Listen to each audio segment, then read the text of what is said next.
der Parlamentarischen Versammlung das Thema in seiner Gesamtheit behandelt und auf Basis eines umfangreichen Berichts eine Entschließung verabschiedet. Einer der zentralen Punkte dieses Berichts war folgender: Wir sind Zeugen der großen Auswirkungen, die Kreditagenturen auf die Formulierung heutiger Wirtschafts- und Finanzpolitik haben. Blindes Vertrauen in Bewertungen, die mitunter von Interessenskonflikten beeinflusst sind und oft als unbestreitbar angesehen werden, hat Tür und Tor für weit verbreitete Finanzspekulationen geöffnet. Angst vor einer Herabstufung der Kreditwürdigkeit hat viele Mitgliedstaaten der OECD dazu gebracht, Pläne zum Defizitabbau umzusetzen. In unserer Erklärung von Monaco empfehlen wir, dass sich die OECD als eine führende internationale Organisation zur Förderung der wirtschaftlichen Zusammenarbeit und von Synergien zwischen den Teilnehmerstaaten anbietet und legen den Regierungen erneut nahe, die Arbeit der OECD im Wirtschafts- und Umweltbereich unter dem Blickwinkel ihrer langfristigen Interessen als eine der erfolgversprechendsten anzusehen. Des Weiteren ersucht die BV in ihrer Erklärung den ukrainischen Vorsitz der OECD 2013 und das Büro des Koordinators für Wirtschafts- und Umweltaktivitäten der OECD auf dem 21. jährlichen Wirtschafts- und Umweltforum der OECD und den Vorbereitungskonferenzen 2013 alternative Lösungen zur Bewältigung der Wirtschaftskrise im OECD-Raum zu entwickeln. Leider kann der aus dem Amt scheidende Koordinator für Wirtschafts- und Umweltaktivitäten der OECD, Goran Svilanovic, heute nicht anwesend sein. Sein Flug ist gecancelt worden. Nicht anwesend sein. Ebenso fehlt heute der Dr. Andreas Sutt, dessen Flug ist gecancelt worden, sodass wir zwei Referenten hier am Podium haben. Das gibt keinen Nachteil ohne Vorteil. Das heißt, wir können wahrscheinlich auch intensiver und länger diskutieren. Dennoch kann unser heutiges Treffen als Follow-up unserer Gespräche im Juni betrachtet werden. Die Krise ist noch lange nicht überstanden und die Debatte über den richtigen Weg aus der Krise dauert an. Ich bin froh, dass wir heute, und ich habe schon erwähnt, zwei herausragende Gäste begrüßen dürfen, die uns mehr zu den Themen erzählen werden. Dr. Brecci und Dr. Kollatz-Ahnen. Wir danken Ihnen allen für Ihre Bereitschaft, am heutigen Treffen teilzunehmen und uns Ihre Sicht der derzeitigen Situation näher zu bringen. Nach Ihrer Präsentation hoffe ich auf eine angeregte Weiterführung unserer Diskussion. Bevor wir beginnen, lassen Sie mich ein paar weitere Punkte unserer Erklärung von Monaco zitieren. Wir betonen darin, dass die notwendige Rückkehr zu ausgeglichenen Staatshaushalten glaubwürdig und erträglich sein muss und dass überzogene Sparmaßnahmen wirtschaftlich kontraproduktiv, für die schutzlosesten Mitglieder der Gesellschaft verheerend und für die Demokratie destabilisierend sind. Wir sind davon überzeugt, dass die Menschen die Bemühungen um die Wiederbelebung der Wirtschaft nur dann akzeptieren werden, wenn die Lasten fair verteilt werden, insbesondere indem ein Beitrag vom Finanzsektor verlangt wird, der sich nach wie vor größtenteils von seiner Verantwortung entzieht. In der Erklärung befürwortet die BV darüber hinaus eine Reform des Kreditratingsystems, um dessen Transparenz zu erhöhen und Finanzspekulationen den Boden zu entziehen. Auch legt sie den Parlamentariern der OECD-Teilnehmerstaaten nahe, Mittel und Wege zu diskutieren, um die Häufigkeit kurzfristiger Börsenhandelsgeschäfte durch die Einführung einer Tobin-Steuer zu verringern. Des Weiteren fordert die BV die OECD-Teilnehmerstaaten auf, ihr Gesellschaftsrecht dringend auf die Frage hin zu durchforsten, ob es Kapitalbewegungen zur Schaffung von fiktivem Kapital zulässt und gegebenenfalls entsprechende Gesetzesänderungen vorzunehmen. Ich möchte Sie nicht damit langweilen, den gesamten Katalog an Rezepten vorzulesen, die die Erklärung enthält. Ich denke aber, dass unsere heutigen Gastredner die Erklärung gesehen haben und ihre Kernaussagen kennen. Hiermit können wir mit der Präsentation umgehend beginnen und ich darf vorerst Herrn Dr. Sef Spretschi kurz vorstellen. Dr. Bretschi ist seit 1993 geschäftsführender Direktor und Projektleiter des Albanischen Zentrums für Wirtschaftsforschung. Von 1999 bis 2000 war er Regierungsmitglied sowie Minister für Staatswirtschaft und Privatisierung. Zuvor war Dr. Bretschi ein Jahr lang Projektleiter des Small and Medium-Sized Enterprises Development in Albania. Zwischen 1992 und 1993 arbeitete er als Projektkoordinator von Albanian Edition on the Economic Reforms und als Kreditberater für die Landwirtschafts- und Entwicklungsbank. Einige von Dr. Bretschis Publikationen Informal Sector in Albania, Empirical Study 1999, Carriers of Changes in Transition 2000, Albanian Transition and Anti-Corruption Process Experience 2000, um nur einige zu erwähnen. Dr. Bretschi, ich nehme an, dass Sie uns etwas mehr über die spezifische Situation Albaniens sowie vielleicht die der Region erzählen können. Am Dienstag berichtete Reuters, dass die IMF Albanien dazu aufgefordert hat, seine Einnahmen aus dem geplanten Verkauf von Öl- und Gasrechten für die Senkung seiner Staatsschulden zu verwenden. Die Schulden seien auf ein Niveau gestiegen, das die Wirtschaftsstabilität gefährden könnte. Als ein Land, das sich mit der IMF nur auf Beratungsbasis trifft, konnte Albanien seine Staatsschulden knapp unter 60% des Bruttoinlandsprodukts halten, ein Limit, das durch das albanische Gesetz festgelegt ist, obwohl das Land weiterhin Renten sowie Gehälter im öffentlichen Sektor erhöht.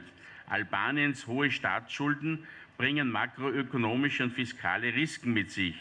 Um diese zu bewältigen, bedarf es der glaubwürdigen Verpflichtung zu einer mittelfristigen Fiskalkoordinierung, so der Missionsleiter für Albanien des IMF. Er sagte weiter, anders als andere Balkanländer hat Albanien eine Rezession verhindert. Aber die Nachbeben der Finanzkrise verlangsamen das Wachstum und vergrößern seine innerstaatliche und außenpolitische Verwundbarkeit. Soweit meine Vorstellung von Ihnen, Herr Dr. Bretschi. Und nun darf ich Sie bitten um Ihre Worte und um Ihr Referat. Dankeschön.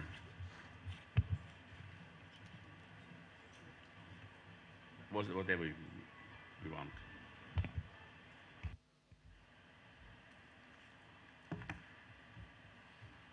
Honorable members of Parliamentary Assembly of OSCE, ladies and gentlemen, I'm very glad to be here today and to have a chance to share with you some insider's view about the current status of Albanian economy and progress made in facing the crisis.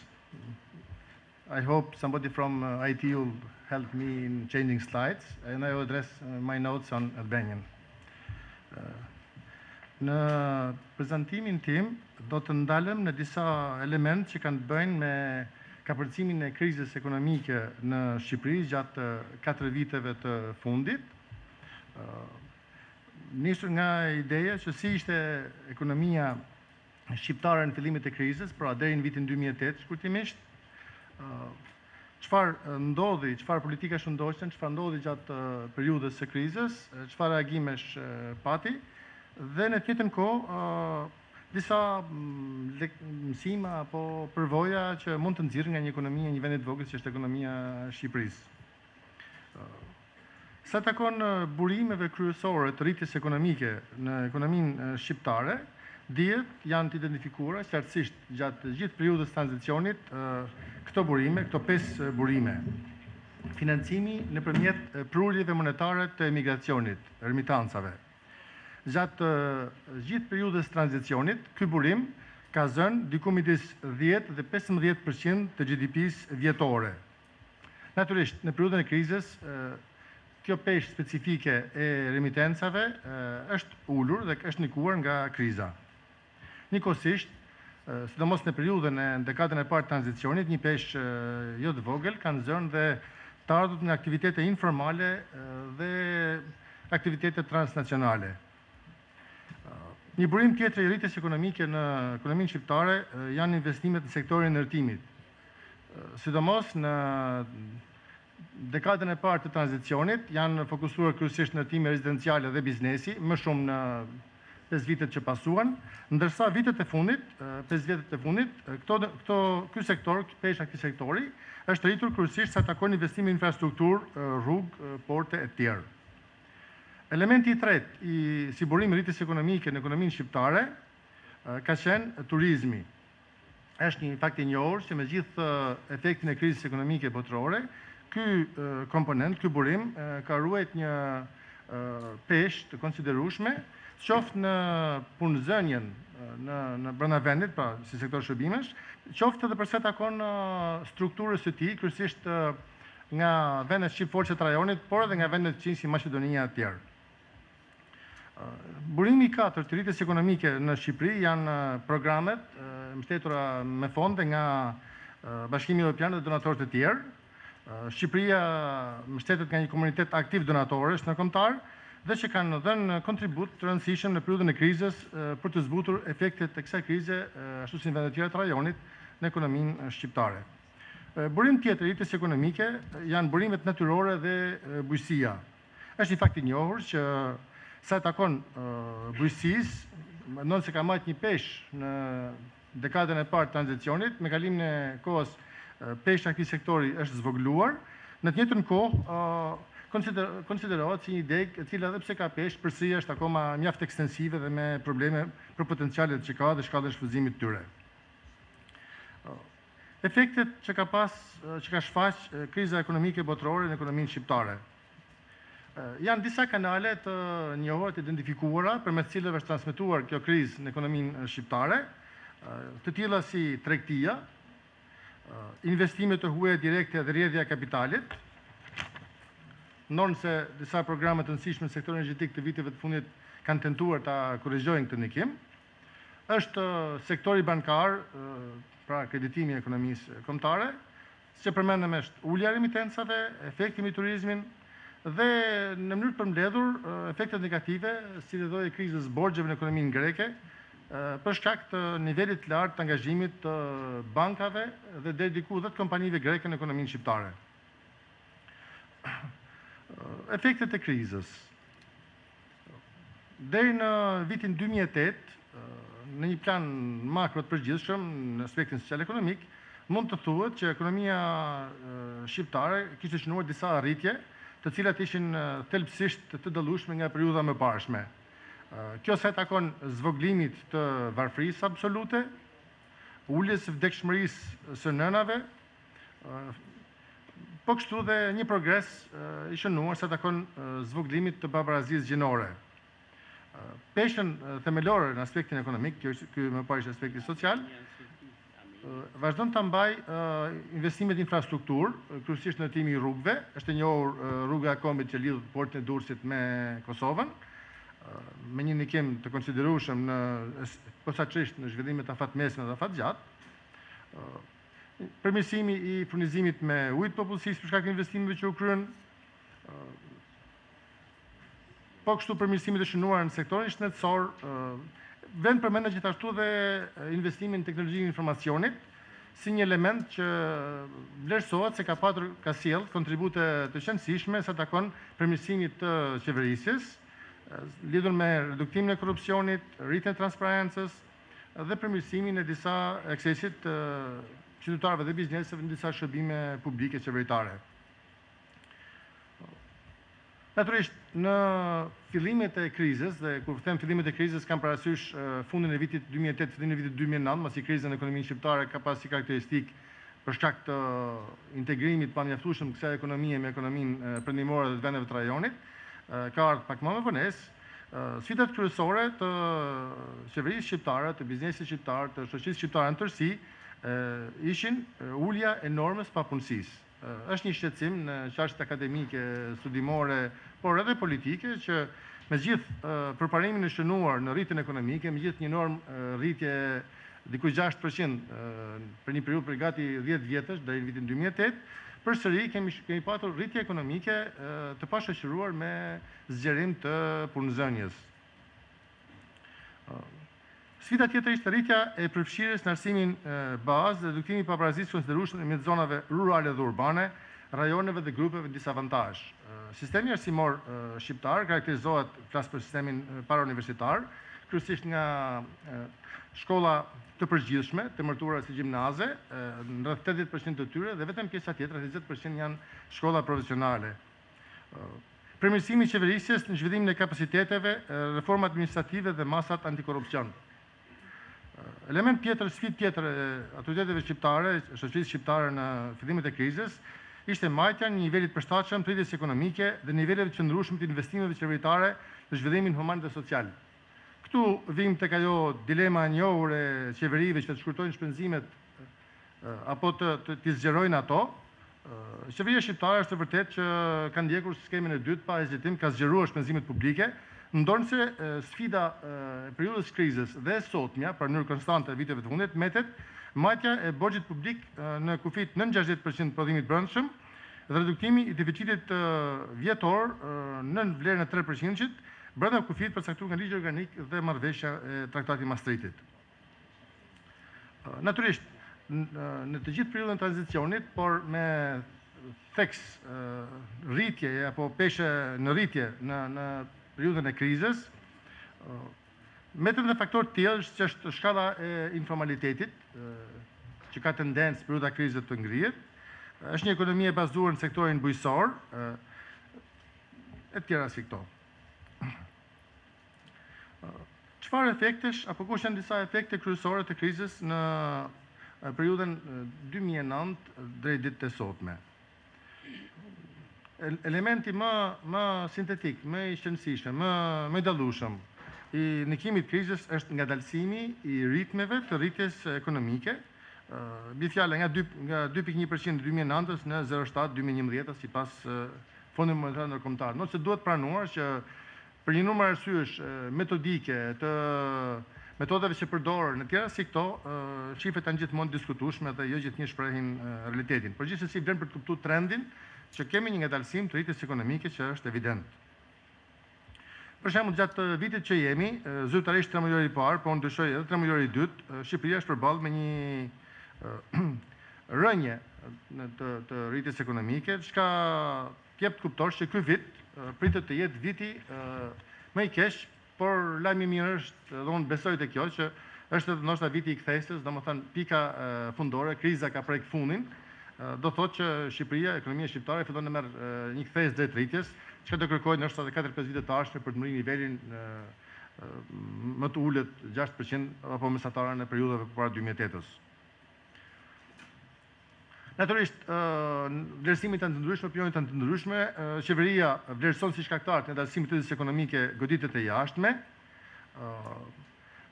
Qarqe tjera apo palë tjera vlerësojnë që është vështirë dallosh dobësitë që shfaq ekonomia nëse në periudhë krize, sa takon agjendës politike dhe politikave që ndiqen. Grupet e biznesit ndjehen të frustruar nga vështirësitë që kanë në vlerën e aktiveve, flas për ata që punojnë me para shtetërore, por edhe nga rënja e fuqisë blerëse, nga rënja e kërkesës konsumatore të brendshme dhe të jashtme në mënyrë të njëkohshme. Vlen theksohet që në fillimet e krizës, në fund të 2008-s dhe fillim 2009-s, ndoshta për shkak të një debati të nxehtë politik rreth mekanizmave për të reaguar në krizës, Shqipëria u përball me një paksim me një ulje të kursimeve monetare të popullatës me tërheqje nga bankat, çka ishte një lëvizje e rrezikshme në planin makroekonomik, që gjithsesi është korrigjuar më vonë, tani Shqipëria ka një situatë të kënaqshme, ndonë se duhet pranojmë edhe anën tjetër që shtimi i depozitave në banka veç të tjerave krijon një situatë ku ekonomia me vështirësi absorbon ato edhe të bëhet biznes metet një problem konstant i kësaj periudhe. Pra ekonomia është bërë më vulnerabel ndaj goditjeve të jashtme që pasuan. Bankat, si nga institucionet më të konsoliduara të ekonomisë tregut që Shqipëria ka ndërtuar 2 dekadat e fundit, kanë rezistuar, por gjithsesi janë shfaqur me një problematik në rritje sa takon kredive të këqija apo problematike. Pra pastërimi i bilanceve tyre është sfida sotme. Procesi i kreditimit ka shënuar një rritje të ngadalshme, kreditën të kurrur, kosto e paras vazhdon të jetë lartë, pra kreditën shtrejta, dhe qeveria ka qenë detyruar të marrë një numër masash që synojnë rritjen e sistemit, duke filluar me rritjen e nivelit të garantimit të depozitave, me mbështetjen e zyrave të përmbarimit për sa takon likuidimit kolateraleve në rastet e falimentimit, vendosin disa raporteve të reja ndërmjet bankave të huaja që janë filiale dhe bankave të huaja degë dhe rregullimi i tyre në bazë ligjit shqiptar. Pasojë e krizës është dhe ana tjetër që leku shqiptar, moneda kombëtare, ka qenë nën presion dhe për shkak të strukturës së pafavorshme të kredive të shpërndarura në ekonominë shqiptare, në bizneset dhe individ, ku rreth 3/4 deri para një viti ishin në monedë të fortë, në euro ose në dollar, efektet e zhvlerësimit të monedës kanë qenë mbartur tek pamarrësit. Si kanë reaguar ndaj krizës qeveria, biznesi dhe firmat? Si që përmenda, sistemi bankar ka qenë ndër ata aktorë të rëndësishëm për të mbajtur peshë dhe njëkohësisht për të ruajtur disa balanca të rëndësishme makroekonomike të vendit. Me gjithë kolapsin e vështirësitë që ka pas eksporti, me gjithë pushtimin e prurjeve monetare të migracionit të remitencave, me gjithë reduktimin e kreditimit nga ana e bankave tuaja që operojnë në territorin shqiptar, me gjithë rënien disa periudha të investimeve të huaja direkte, përsëri përgjithsisht bankat kanë rezistuar dhe Shqipëria nuk është përballë me ato fenomene që kanë qenë karakteristike në ekonomitë me sistem bankar dhe treg kapitalesh të zhvilluar. Ka pas, kuptohet, një tkurrje dhe në sektorin publik, sa takon investimeve publike, nëse pjesa e shpenzimeve operative, kryesisht korrigjimet për efekt inflacioni apo rritjet e deklaruara të pagave, kanë ecur gjatë kësaj periudhe. Sa takon qeverisë, vjet re që qeveria si instrumente të reagimit ndaj krizës ka përdorur afërsisht këto element: vazhdimin e investimeve të larta në infrastrukturë. Natyrisht, në pikpamje të teorive ekonomike dhe në pikpamje të praktikave të ndryshme, përsa kohë që investimet, zgjerimi investimeve nuk te kalon disa caqe që kanë bënë në aftësinë ripaguese të ekonomisë, kjo është një politikë që justifikon vetëm. Element tjetër ka qenë që përmenda rritja e nivelit të sigurimit të depozitave, rritja e pagave në sektorin publik, zhvillimi i infrastrukturës, kryesisht infrastrukturës rurale, sa takon rrugëve të transportit, sa takon afrimit të prodhimeve me tregun, disa masa modeste sa takon nxitjes prodhimit të brendshëm, shkurtimit disa shpenzimeve qeveritare me natyrë jo produktive, ofrimi i masave mbështetëse përmes programeve të ndryshme për kompaninë, kryesisht në formën e kredive dhe të programeve, si dhe një rritje e mbështetjes me programe qeveritare në sektorin agrar. Kjo është sa takon situatës së krizës dhe instrumenteve të përdorura për të reaguar nga qeveria shqiptare. Natyrisht, kriza ekonomike dhe statusi sotëm i ekonomisë shqiptare nuk mund mos sjellë implikime dhe sa takon procesit të integrimit europian. Gjithkush mund të konstatojë, përmetej për ju që keni pasur fatin të vizitoni edhe të tjera Shqipërinë, ta shikoni në kohë të ndryshme gjatë 15 viteve të fundit, mund të konstatojë që Shqipëria ka pasur ndryshime drastike gjatë këtyre 2 dekadave të tranzicionit, por studimet të ndryshme social-ekonomike provojnë që mënyrat menduarit dhe modelet e sjelljes të trashëguara nga periudha e regjimit centralizuar ndryshojnë më ngadalë edhe ende domethënë janë prezent. Kjo lidhet me demokracinë dhe sundimin e ligjit, funksionimin e ekonomisë tregut në tërësi, aftësisë apo kapaciteteve administrative, si aspekte ende gjerësisht të diskutueshme. Përveç problemit të mirëfillt politik të dialogut, Shqipëria përballet me probleme të tjera që lidhen me demokracinë, niveli i lirive civile, liria e medias, shoqërisë civile, korrupsioni, efikasiteti institucional, krimi organizuar e tjerë. Natyrisht, këto janë sfida të shoqërisë sot me shqiptare dhe si të tilla janë edhe njëkohësisht pengesa për një rritje më të shpejtë ekonomike që do të mundsonte një parafrim të vendit me Bashkimin Evropian dhe afrimit të kohës për të bërë antar i tij. Kriza sigurisht që ka ndikuar në përkeqësimin e qoftë të ndërmarrjes së nismave ligjore, qoftë të zbatimit të tyre, pavarësia e institucioneve mbetet në kërcënimin dhe presionet politike, po kështu industria dhe grupet e biznesit kanë ndjeshmëri të lartë në këtë drejtim. Kush do të ishin disa gjetja apo rezultate kryesore të krizës, të reagimeve ndaj krizës? Pra çfarë sollen këto politika që ndoqën që unë tentova t'i listoj pak më sipër? Do të pranuar që reagimi i suksesshëm ndaj krizës varet nga aftësia e ekonomisë shqiptare për të marrë një nivel të përshtatshëm të rritjes dhe një nivel të qëndrueshëm të investimeve publike në përshëndimin ekonomik, social dhe human.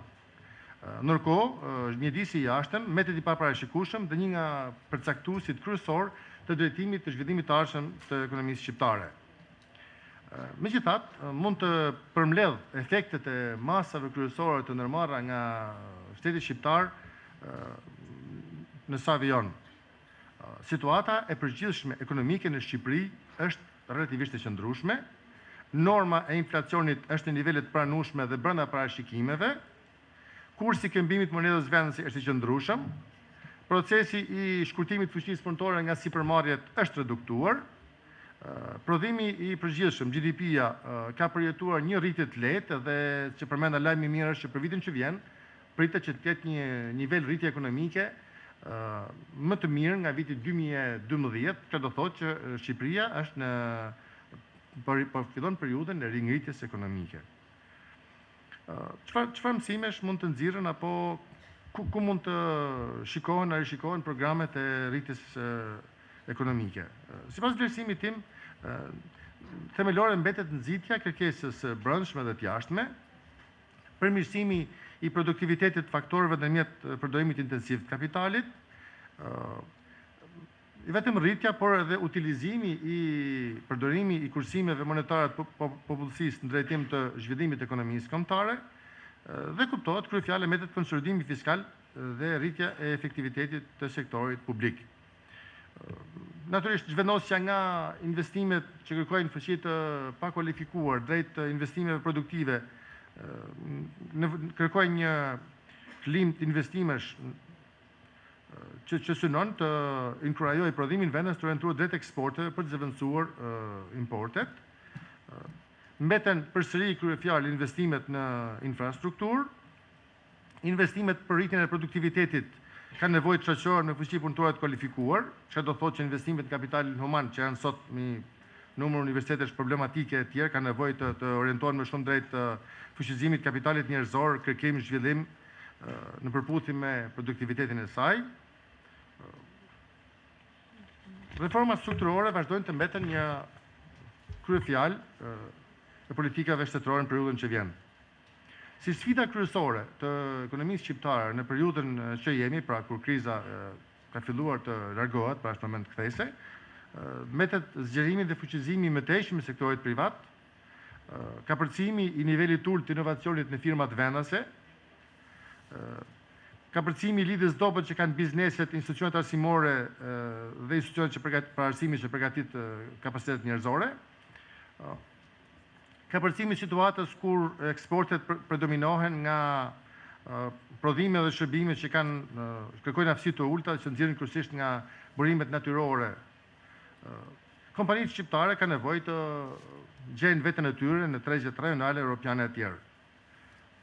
Slajdi i fundit besoj të më ndihmoj IT-ja. Në vend konkluzioneve,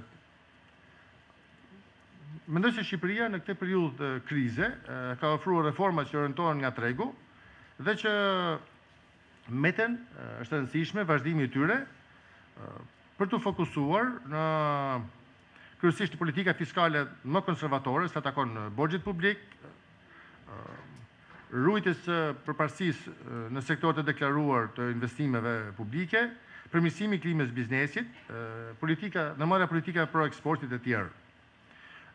Duke marrë parasysh që parashikimet e institucioneve të specializuara, qoftë vendase, qoftë të huaja, për vitet që vijnë, për një normë të ulët të rritjes, deklarata e sotme e zyrtarëve të lartë Bankës Botërore, që gjithë rajoni ynë parashikon një rritje ekonomike jo më shumë se sa 1%, do të ishte dëshirueshme që politikat qeveritare në fushën e ekonomisë në Shqipëri të orientohen drejt ekonomisë vendase, pra drejt kërkesës brendshme, për të futur në çarkullim të atyre burimeve ekonomike që disponon vendi. Sa takon përmirësimi i qeverisjes, metet një qoftë në nivel qeverisë publike, qoftë përmirësimi i qeverisjes në nivel korporate, meten dukshëm në varësi të shkallës pjesëmarrjes së aktorëve të ndryshëm në hartimin dhe formulimin e politikave dhe ngritjen e institucioneve që ndikojnë në përmirësimin e jetës së qytetarëve. Është e dëshirueshme që procesi i hapjes së ekonomisë shqiptare me vendet e rajonit dhe BE-n të vazhdojë. Si konkluzion, duke ju falënderuar për vëmendjen, mund të them që Shqipëria është në rrugën e rinjitjes ekonomike pas krizës. Kriza ka prekur fundin dhe rritja ekonomike e parashikuar për vitin 2013 kundër 2012-s është një dëshmi e lënies pas të saj. Ju faleminderit.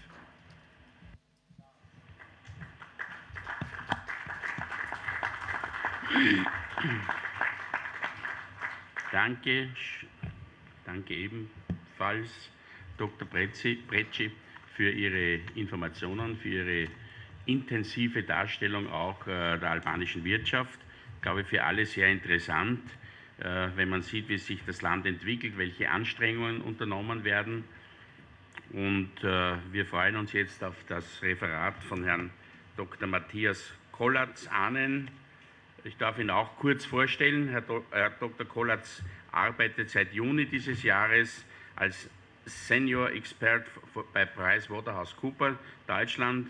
Zuvor war er Vizepräsident der Europäischen Investmentbank vom Oktober 2006 bis Jänner 2012.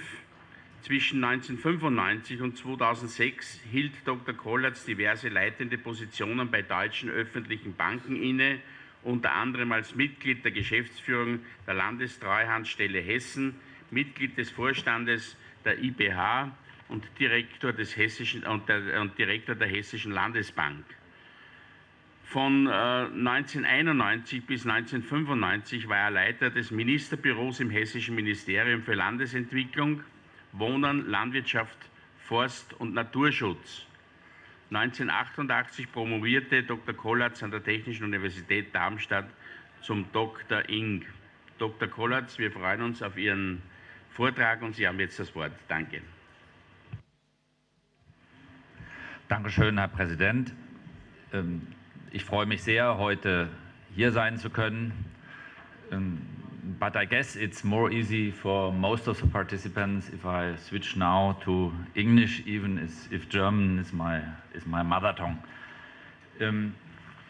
So I will start with a title dealing with the economic and financial crisis, austerity versus growth, and the previous speaker has already made clear that there are conflicting priorities which have to be brought in a kind of a balance, and I will reflect on it not from the perspective of one country. We have seen the example of Albania, but more from the discussion about EU with some impact also on the Eurozone. So the next slide, please. I will therefore start with a short consideration of the fiscal compact, and again the next slide, please. If you look at the fiscal compact, so in this respect it's really a compact because the understanding of the implementation of the fiscal compact in the Eurozone is a simultaneous austerity program in most of the countries. There are only a few exceptions. The promise behind this approach is that the fast recovery will take after a short and deep budget cut. And so far, at least, this is not visible. So I will not bother you now with the figures, but if you reflect on what was the economic forecast of DG ECFIN 2 years ago, what was the economic forecast, the spring forecast in 2010, 2011, and 2012. And soon we will see again an economic forecast in the autumn. And the basic message is clear that it took much more time, and it will also take much more time, and we will see that the crisis at the end of the day will be much deeper and take much longer than originally expected. So, and what we see now, the simultaneous effect of what happens creates at least some elements of what one can call a vicious circle. In the next slide, you see that this is embedded now, the approach of the fiscal compact and everything what is done with it, in a long trend of declining investment across Europe. So countries which have a strong catch-up process, like Albania, have a different pattern. This was also mentioned in the previous speech. But if you look at the whole continent, then you see a declining pattern of investment as a share of the GDP. So there is not driven out of this, there is no counterbalancing of these budget aspects. So, and this created now, let's say around May in Europe, and it's mentioned in the next slide, that there will be perhaps a need for a kind of a growth impact as well. So if you want to have an easy picture, then it's usually that a bird needs two wings to fly. And this was an approach coming in the EU discussion, mainly driven by the French presidential election campaign. And so the idea behind this, that the growth will not come alone, only with flooding money out of the ECB transactions. Growth will need also a stronger investment in the real sector, and that to create growth in this situation of an always restricted budget, that therefore you need also perhaps another pattern of growth, less on perhaps more projects which are only driven by political considerations. One needs perhaps more projects driven on economic viability. One needs perhaps growth driven more by sustainability and innovation, and one needs growth driven by a priority for small and medium-sized enterprises, and also by a kind of a first come, first serve approach, because not always in the process we have seen so far, the most mature projects have priority, and therefore investments are often postponed to the future. And the discussion around May or June was about that the best format would be a protocol in the fiscal compact. As you all know, sitting here, this was then not the solution, but there was, and we find now this perhaps in the next pillar, there was a discussion about doing something for growth, and this was also a discussion on the June Council. If you so want, the environment of an investment and growth program, if one compares it with a historical experience the continent has after the Second World War, then the so-called Marshall Plan was over a period of 5 years and around 2.5% of the GDP, which means 0.5% of the GDP per year. And the elements then discussed as well were a financial transaction tax, where I think we will hear other speeches about it later in the conference.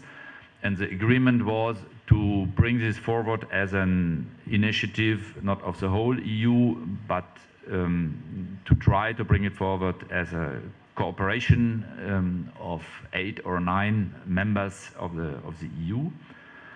The third element is a strong signal to the market to move interest rates for states down. There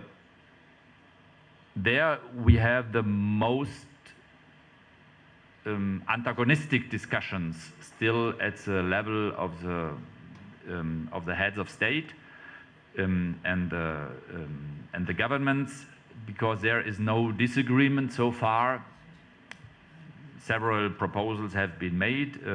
A so-called redemption fund could be such a signal, but there is so far no agreement on. And fourth, to move non-performing loans as fast as possible out of the banks and the balance sheets of the banks, and what has been discussed since June on what is called also the banking union is going in this direction. If we go now to the next slide, then we see, and this is perhaps also interesting for those who are not in the EU, that the EU is really a very specific kind of international cooperation, because the budget at the EU level is only 1% of GDP. The picture shows you the main blocks of this budget. This is the plan of the Commission for 2014 to 2020, and the negotiations are still ongoing. Perhaps a slightly smaller amount will be the final result.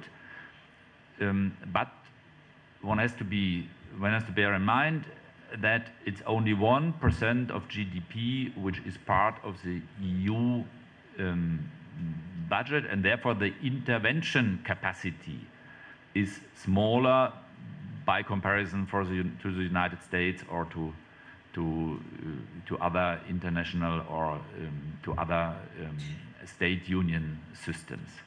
So, and the agreement is, according to the summit in June, is that some budget reprogramming should take place, notably in those sectors which are geared to growth.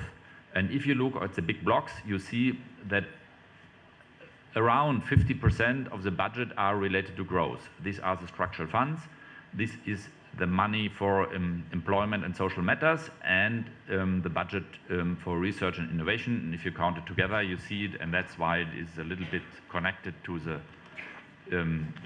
this kind of presentation you did, that is more or less a half of the budget. The next slide, please. The Commission has now already begun to start a kind of reprogramming of structural funds, because some projects were delayed by the crisis, made less sense driven by the crisis, and the summit called or invited to do even more on this reprogramming. So far we have not seen in reality so much, but if this could be done, this could be really a good tool to contribute to growth. The reprogramming of the structural funds is perhaps possible up to 20 billion euro per year, and if this would be a reprogramming with going in line with the downsizing of two big projects, with bringing small and medium-sized enterprises in the focus, and to move projects out which are creating future costs on the budgets of the respective countries, and move on the contrary, economic viable projects in. If this could be done, then this would really contribute significantly to this 0.5% of GDP, which would be in the order of magnitude of the Marshall Plan. To give you a figure, if an investment program of some 60 billion euro per year could take place in the EU, then this would count roughly for this 0.5%. The next slide shows the second discussion. This is, given the small amount of the EU budget, this is a discussion about combining financial instruments and budget money. One example for this are the so-called project bonds, reflecting the situation that private investors have not only moved in countries like Albania, where we heard a little bit about it, but also if you saw one worldwide, a lot of private investors, long-term investors moved out of the private financing contribution to infrastructure financing. Why? Because they are not usually pension funds or insurances are not really usually the experts on this kind of infrastructure finance, but in the past they were covered by so-called monoline insurances. But these monoline insurances have now are more or less disappeared during the crisis. The most prominent one was the AIG in the United States, which was there in the States the largest candidate for rescue money. So it's obvious that this kind of financial instrument is not anymore there. So the idea is now, as budget money is scarce resource everywhere, is to find ways where private money out of long-term investors like pension funds or insurers can be brought again to create more impact on infrastructure finance. And one way forward are the so-called project bonds. This was a common development of the European Investment Bank and the European Commission. A first trial phase is now started. And here in the slide you see some figures. This could also contribute to this kind of investment program, which would really create a change in the pattern and ignite growth again. And the third path you find on the next slide is, and this was agreed in the June summit, to increase the capital of the European Investment Bank, where I worked for some 5 years. And this is not an increase of the capital, but an increase of the paid-in share of the capital. The development of the banking supervision system has led to the situation that since the crisis, if you want so, and since the new regulation comes in place, it is not anymore also for international institutions really the key figure or the key driving factor what is the agreed amount of capital, but and this is a change, it is much more dependent in the future on what has really been paid in by the shareholders as capital. So, and this increase of 10 billion can lead to an increase of an EIB lending of minimum 80 billion. And if it's more, it's a little bit, the figures are here a little bit different, but you see there that there is a rather good leverage with this. And the summit agreed on that the minimum leverage which should be achieved is a leverage of 6, so the multiplier of 6 out of these investments. And putting things now together, you see it in the next, you see it now in the next slide. These components together really reach this 60 billion.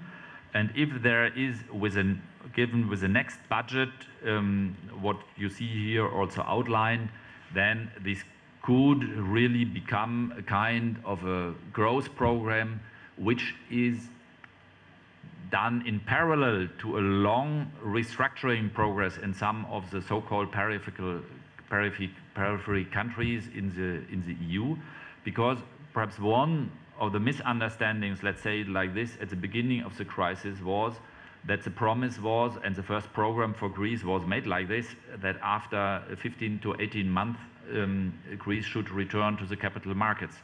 We now perhaps are closer to the reality in imagining that it is more a restructuring process for several years, and perhaps it's rather a decade than 1 year.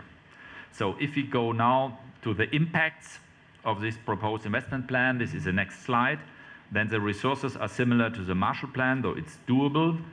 It will create directly over 1.2 million jobs by 2014, and the SME component will bring another million on jobs. So this is a relevant figure if you look at the unemployment figures at the EU level. And why it's working, so we can see this also in the next slide, because even if some of the EU countries, or even perhaps the majority, are rather open economies, there are only a few ones which are rather closed, like perhaps Greece. But the EU as a whole is a rather closed system. It is rather more a closed market by comparison also to the United States, as you can see here in the graph.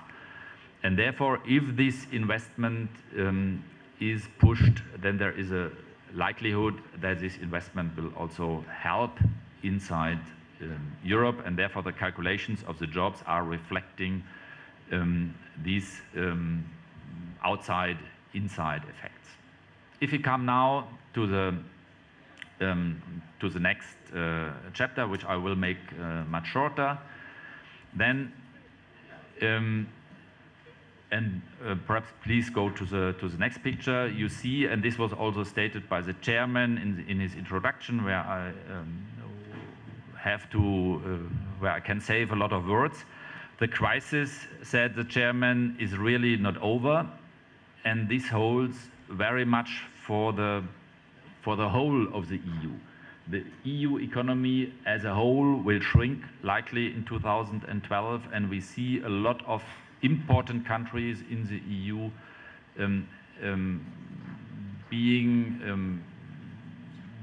standing before another year perhaps of recession.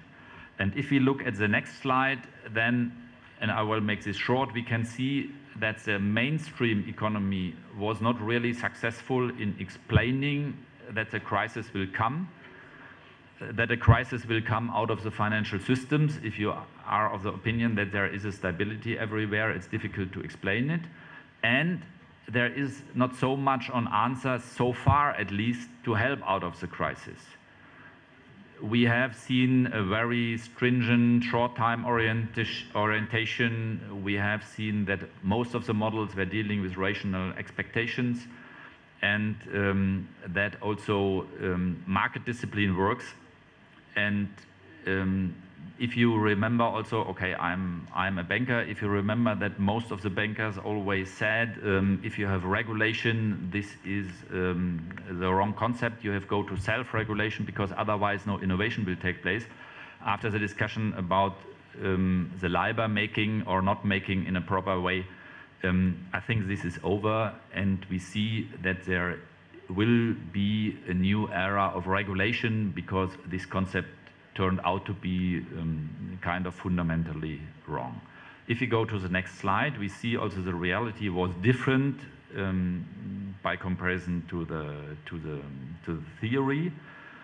And if we see now that perhaps the most important point is to create a right regulation and to do enough for the two wings, the budget consolidation on one hand, but also the growth on the other hand, then a new strategic approach is needed. This is shown in the next slide.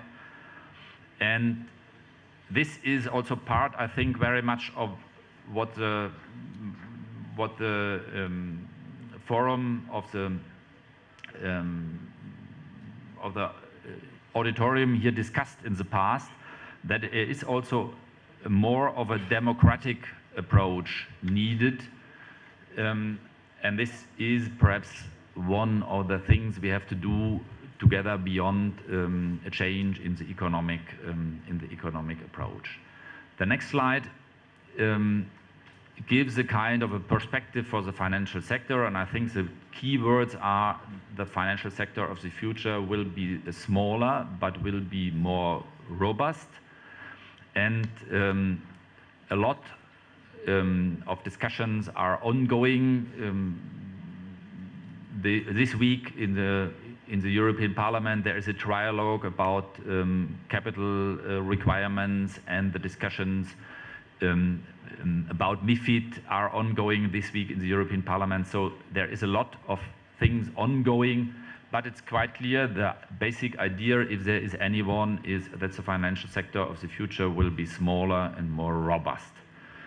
If we look for the countries which are on the other side of the table, so the strong countries, also those strong countries, this is the next slide, can have a constructive role, Austria, Netherlands, Germany, and some others. So the stable consumption demand, or even an increasing consumption demand and an increase of investments, makes sense in those countries. And now we come to the last three slides. If we put things together, then we find perhaps 9 elements for minimum requirements to overcome the crisis. The first element is a program for sustainable growth. The second is a European banking authority. The third is a financial transaction tax. The fourth is a strong and lasting signal to the markets to cap interest rate for state bonds. There is a main disagreement still until today. Then we need perhaps also structural reforms as they are discussed until now, but also we need perhaps, and this is then another kind of structural reforms, that lowering the share of the so-called informal sector, this was said in the previous speech, and really a strong reduction of tax evasion, which is a big problem in all over Europe and much stronger than in all the other OECD countries. So, and then if you come to the element 6, the countries under support schemes need really a strong program to increase productivity.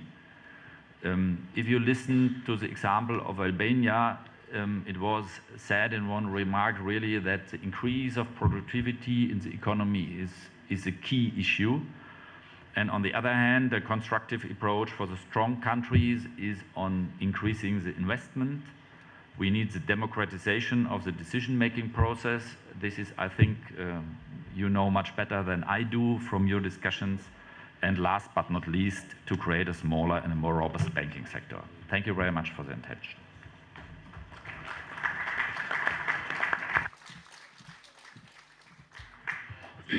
Danke vielmals, Dr. Kollatz, für die interessante Information, für Ihr Statement, für Ihre Rede.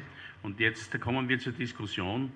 Wir haben bis 5:30 Uhr laut Plan Zeit und es sind 16 Redner gemeldet, wobei die Griechen ersucht haben, als Erste zu reden und eine etwas längere Redezeit zu bekommen. Und ich glaube, es ist für uns alle interessant zu hören, wie die Situation derzeit in Griechenland ist. Und ich möchte dem Kollegen aus Griechenland 10 Minuten für seine Rede geben und die anderen dann auf 5 Minuten zu beschränken. Dann kommen wir mit der Zeit durch. Wenn Sie so einverstanden sind, dann werden wir so vorgehen. Dankeschön, und ich darf ersuchen jetzt den Kollegen aus Griechenland, den Herrn Voridis, um seine Ausführungen.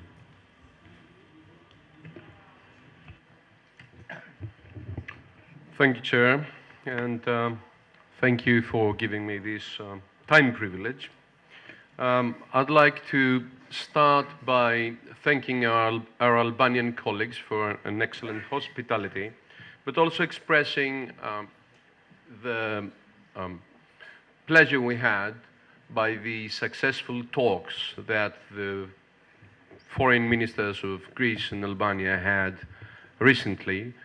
And we also wish that this good climate in the relationship of Greece and Albania continues, especially in what concerns the energy cooperation and the transatlantic pipeline that we are trying to promote. Having said that, it all started when obviously the financial markets decided that they did not want to give money to Greece anymore for whatever reasons, but that's when it all started, something about 2.5 years ago.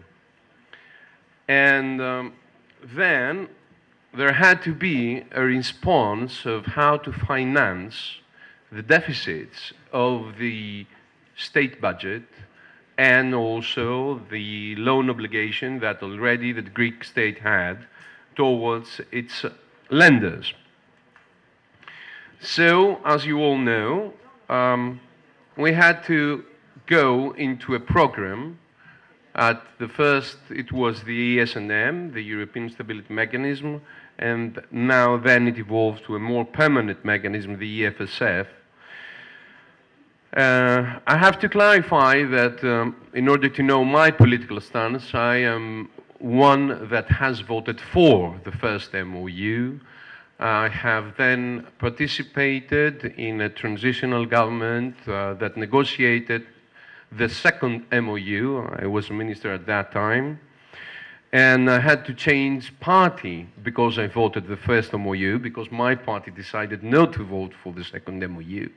And of course, I do now support the new austerity program. So I'm just saying that in order to understand that you have someone who has voted something like, until now, 40 billions of cuts, budgetary cuts, so far.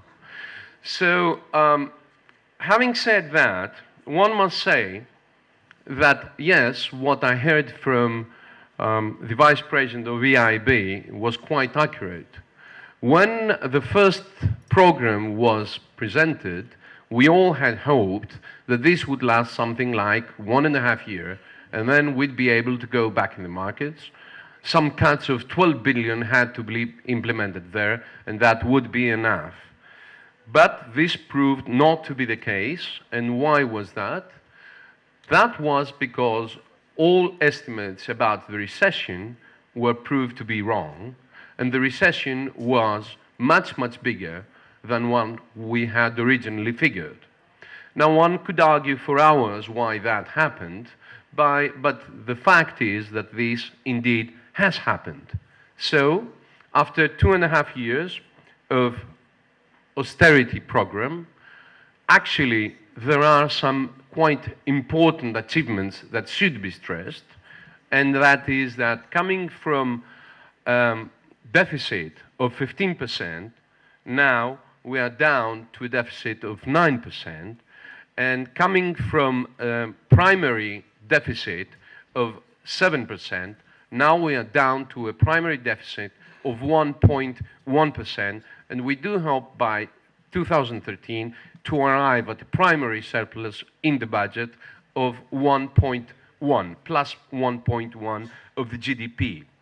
But that's the good news concerning the deficit, because this has happened at a huge cost for the economy and for the people, because we have an accumulated recession which now arrives at the level of 20% of the GDP, and the projection, actually the proposal that our government now is making in the parliament, is that now we are going to vote for another cut of 11.5 billion, which will bring a 3.8 recession during 2013. So we also have a huge raise of unemployment from 16% now to 24%, and the projection goes to 27%. So those are the figures, and as you understand, these figures do have a very important political implication, which was actually mentioned in the previous panel. We do now have in Greece a huge race after the last election of extreme left and of extreme right, because actually there is a rejection of the traditional political system that actually now is trying to handle this situation. But I must say that the deficit problem was one aspect of the problem. The other aspect of the problem was a big public debt. And the third aspect of the problem was a lack of competitiveness of the Greek economy. So one has to handle actually three problems and not one. It's not just a deficit. It's also debt, and it is also lack of competitiveness. Now, what happens? If you have your GDP shrinking because of the recession, then the problem is that your debt is rising because the debt is actually calculated as a fraction of the GDP. So the less the GDP, the higher is the debt as a percentage of the GDP. So the question is, and then the debt, when you're into recession, the debt becomes unsustainable. And that's an issue, a parameter now, it's coming in from the IMF.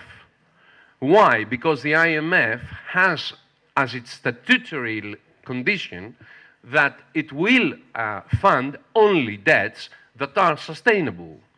So that's how we arrived at the first PSI, the public sector involvement, which arrived at a 50% cut of the Greek debt.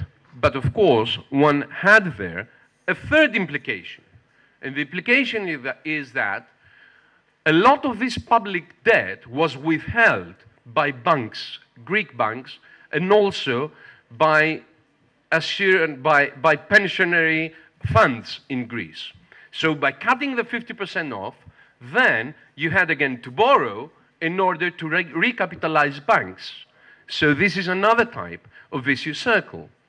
And another problem that has also arisen, that also had to be addressed, is that because of the instability of the banking sector, the original money in Greece in banks were 260 billion, and now what's remaining is 160 billion, which means that actually 110 billion of deposits went out of the country, moving into more safer banks, and that had a further implication, which is that Greek banks had to raise their interest rates in order to try to be attractive and keep capitals in the banks.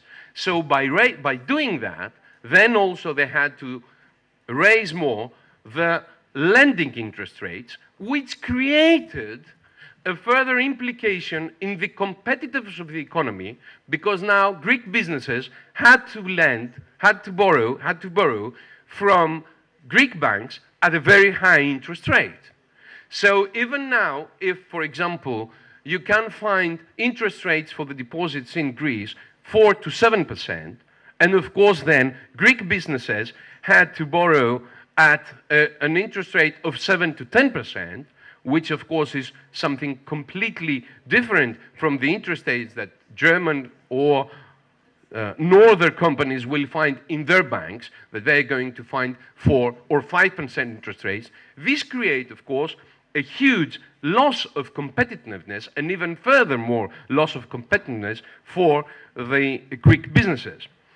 And not only that, but this kind of, I could say, structural imbalance between the south and the north now creates some constant flow of movement of capital, because money are leaving from Greeks or southern banks in order to go to northern banks, even if they find 0% interest rate, or even in some cases negative interest rates, because they think that this is much more safer place to get the money. Now, how do we get out of this? That's the main question. So, of course, everyone has its view on that. I'll tell you what Greek government is doing.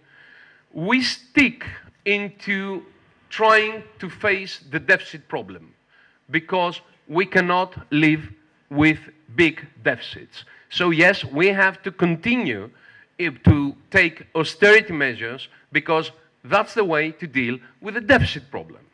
So we do that, and we will continue to do that. But keeping in mind what the president at the beginning mentioned, and it is included in the Monaco Declaration.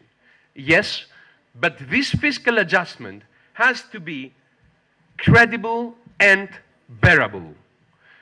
Now, the bearable issue practically means that the fiscal adjustment has to be done at an appropriate time. It has to be given the proper time.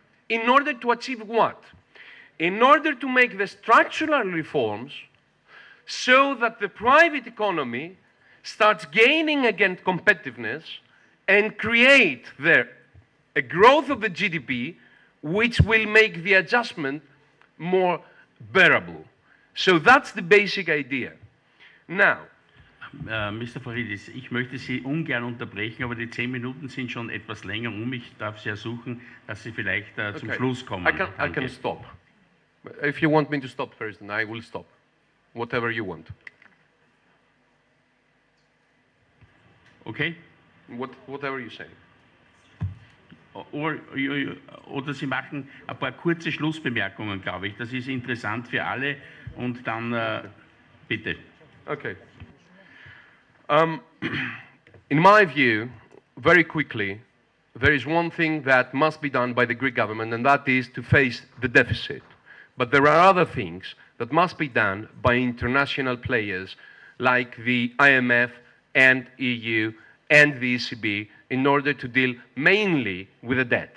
The debt will not be dealt unless we do something about it. And one thing to do is decide how we are going to calculate the debt, if we're going to count, for example, the private sector debt, the money needed to finance and recapitalize the bank in the public debt.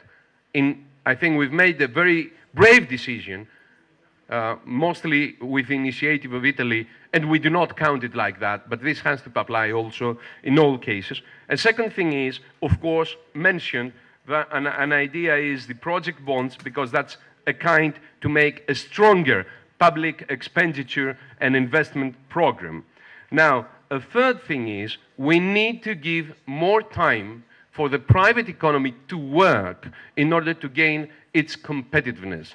That's the way to go out of that. Of course, there are many, many things again that are being discussed. But just let me finish with one, I think, major danger here.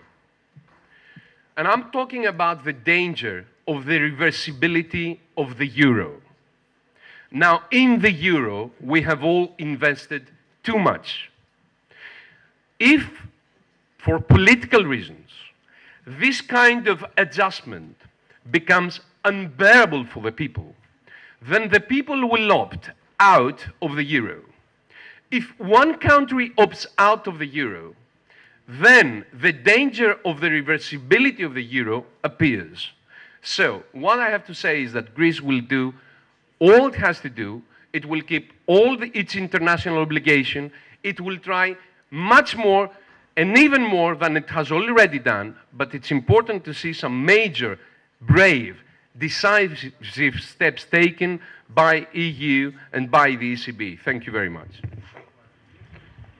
Danke auch Ihnen für diese Information, die so mit Enthusiasmus bzw.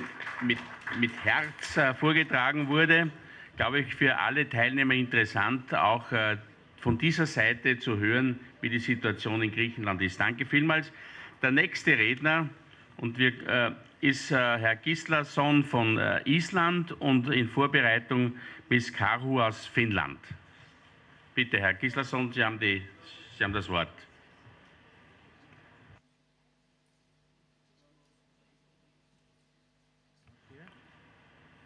He seems not to be present. So, dann darf ich ersuchen, Frau Karhu aus Finnland Ihren Beitrag. Thank you, Mr. Chairman. Today we are still struggling with financial and debt crises, and we know that these crises will still require many further actions. However, we have to also look to the future and try to find tools that will help us to prevent similar crises from developing in the future. Bad management of public finances, tax evasion and irresponsible use of EU funds must be stopped. Investors must take responsibility for the consequences of their actions with respect to the financial crisis. According to the principles of free market economy, investors who succeed in their investments have the right to benefit from the profits, and investors who fail should bear the losses. This is not what we have seen lately. Now the taxpayers face the consequences. What we need today is to ensure that the years of free and wild speculations in investing and banking are over. A lot has been already done. Temporary and permanent new legislation and various mechanisms have been adopted. But we still need new ideas. At the moment, it seems that the banking and finance sector is not very worried about the consequences that their greedy speculations have caused in many countries in form of rapid growth of unemployment, cutting down services and benefits, people losing their homes, their jobs, even their belief in the future. But when the bad day comes, banks expect the government to come to aid. One step towards a healthier financial system could be the introduction of tax on financial transactions in Europe. This has been suggested by the EU Commission. The idea is to tax 0.1% of market value when selling or buying shares and bonds. The ideal system would be, of course, to introduce the tax globally, but the first step, it should be introduced as widely as possible inside the European Union. So far, at least, Germany and France have expressed their support for this tax. The Social Democratic Party in Finland also support this initiative. All nations in favor of this initiative should come together and develop a realistic model for a financial transaction tax. It would be one way to modernize the rules and towards a more disciplined and ethical market economy. This issue of financial transactions tax is not totally unproblematic, but it's very difficult to believe that a tax of 0.1% or even less could plunge a healthy business into ruins. The tax should be seen as a way by which liable and responsible financial institutions could take part in the improvement of the general conditions and the security of the financial sector. Thank you. Dankeschön, auch dass Sie sich so exakt an die Zeit gehalten haben. Danke vielmals. Die nächste Rednerin ist aus Kirgisien, Frau Aknasarova. Sie ist auch in unserer Versammlung Vice Chair vom zweiten Komitee. In Vorbereitung Herr Adirbekov aus Kasachstan. Bitte, Sie haben das Wort, Frau. Акназарова, Кыргызстан. Сегодня финансовый кризис 2012 года является самой обсуждаемой темой за последние несколько месяцев практически по всему миру. Исследуют причины и планы выхода из нее. Я хочу сказать, что в ситуацию применения жесткой экономической политики в Кыргызской республике мы должны за случаем сокращения расходной части также включить борьбу с коррупцией, борьбу с уклонением от налогов и сборов, хищениями за государственным предприятием, установлению жестких условий кредитования и процедур банкротства предприятий.